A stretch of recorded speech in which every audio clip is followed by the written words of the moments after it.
दोस्तों, जब भी वेद और पुराणों में अप्सराओं का जिक्र किया जाता है तब स्वर्ग के देवता इंद्रदेव का नाम जरूर लिया जाता है।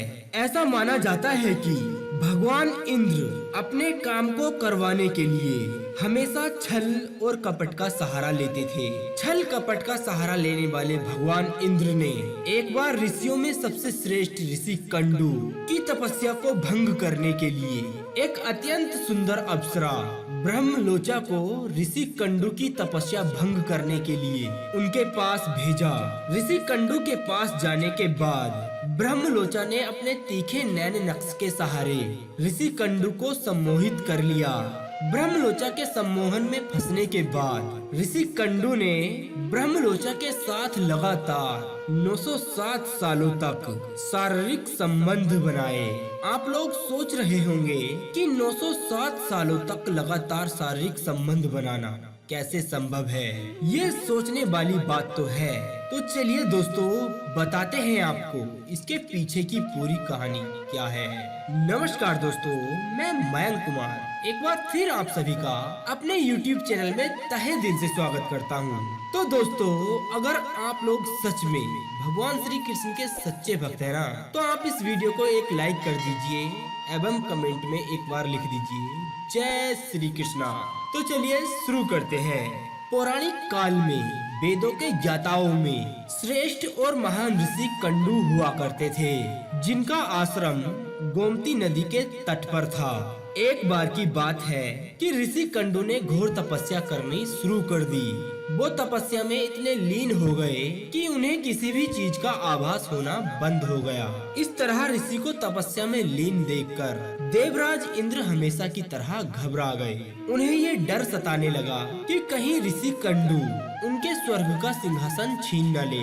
इसी डर के परिणाम स्वरूप इंद्रदेव ने ऋषि कंडू की तपस्या भंग करने के लिए ब्रह्मलोचा नाम की अप्सरा को चुना और उसे पृथ्वी लोक भेजा। ब्रह्मलोचा बला की खूबसूरत अप्सरा थी और उसके तीखे नैन नक्श के आगे ऋषि कंडू की एक न चली और वह ब्रह्मलोचा के सम्मोहन में फंस गए। अब ऋषि कंडू पूजा पाठ तपस्या भूलकर ब्रह्मलोचा की प्रेम साधना में लीन हो गए।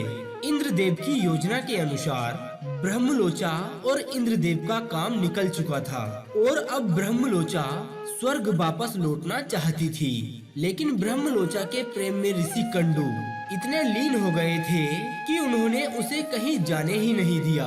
लेकिन ब्रह्मलोचा अब किसी भी हाल में स्वर्ग वापस लौटना चाहती थी, परंतु वह ऋषि कंडू के श्राप से भी डरती थी कि ऋषि कहीं उन्हें श्राप ना दे दे। इसलिए ब्रह्मलोचा चाहकर भी ऐसा नहीं कर सकती थी। प्रेम लीला समाप्त होने के बाद ऋषि कंडू को एक दिन अपनी तपस्या के बारे में याद आया और वह अपनी कुटिया से बाहर निकलकर बोले कि हे देवी, मैं तप करने जा रहा हूँ। तब ब्रह्मलोचा बोली कि इतना समय बीत जाने के बाद अब तुम्हें तपस्या के बारे में सूझा है, अब तुम्हें तुम्हारी तपस्या याद आई है।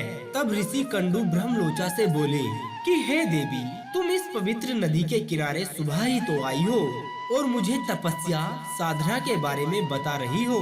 तब ब्रह्मलोचा ने उन्हें इंद्र की सारी योजनाओं के बारे में बताया और कहा कि मुझे तुम्हारे पास आए हुए पूरे 907 साल हो गए हैं। यह सब कुछ सुनकर ऋषि कंडू बोले कि धिक्कार है मुझे अपने ऊपर, मेरी सारी साधना और तपस्या भंग हो गई। बाद में ऋषि कंडू को अपनी स्थिति का पता लगा और उन्होंने अप्सरा का त्याग कर फिर से तपस्या करनी शुरू कर दी। तो दोस्तों, ये थी ऋषि कंडू के 907 सालों तक संभोग करने की कहानी। उम्मीद करते हैं आज का हमारा यह वीडियो आपको काफी पसंद आया होगा। अगर ऐसा है तो आप वीडियो को लाइक कर दें और चैनल को सब्सक्राइब करना ना भूलें। तो अब दीजिए हमें इजाजत, ताकि हम आप सभी के लिए एक और ऐसी ही अनसुनी व रोचक जानकारी को ढूंढकर ला सके। तब तक के लिए आप अपना ध्यान रखिए और हमेशा मुस्कुराते रहिए।